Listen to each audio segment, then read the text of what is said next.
On April 23, 1927, the very last day of the season's work in the Eastern Cemetery, the Harvard University Boston Museum of Fine Arts expedition under George Reisner was cleaning the east face of a tomb. Suddenly, a doorway appeared in an unusual place, below ground level. Two unique inscriptions flanked the entranceway, giving the name of the tomb owner as Queen Merisande.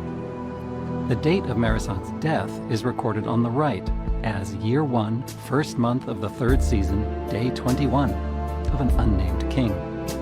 On the left, her burial is listed, taking place on year 2, second month of the second season, day 18. This is an unusually long interval of 272 days, a little over 9 months.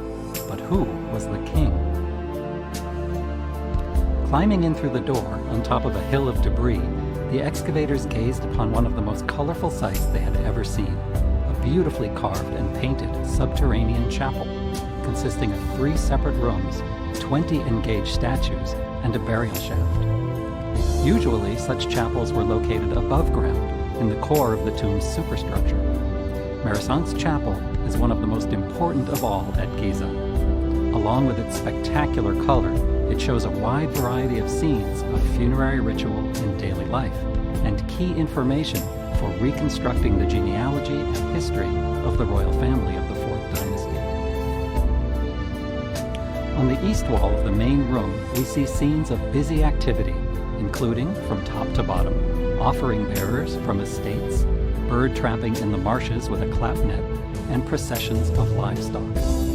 Further to the left, or north, stands Merisande with short hair, beside or behind her mother, Queen Hetepheres II, both in a small papyrus skiff.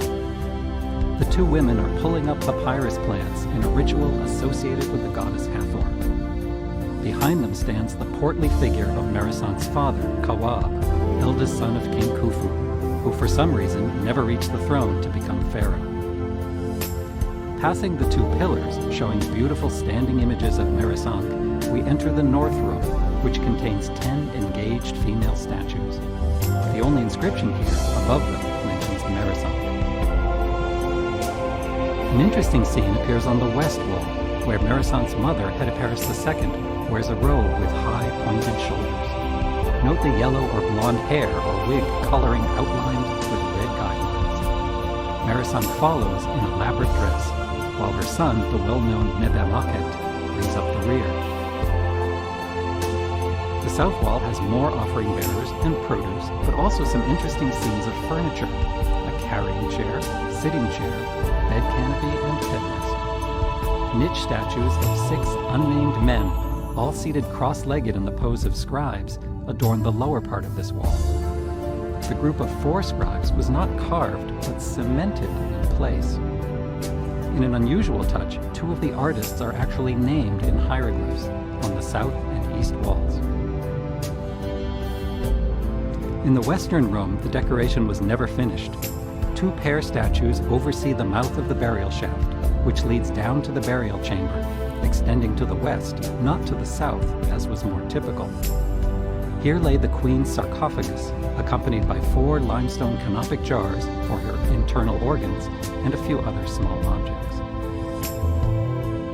The burial chamber had been plundered, and thieves had propped open the sarcophagus lid with loose stones. But the queen's skeletal remains were found inside. They appeared to indicate a woman of about 5 feet tall and 50 years old. An important vertical inscription on the sarcophagus reads, "I," meaning Hetepheres II, "have given it," meaning the sarcophagus, "to the king's daughter and king's wife, Merisande." Some scholars, such as Reisner, have argued that this text proves that Merisande died before her mother, Hetepheres II, and thus the tomb was repurposed from Mother Hetepheres to Daughter Merisande. But the evidence is not so straightforward.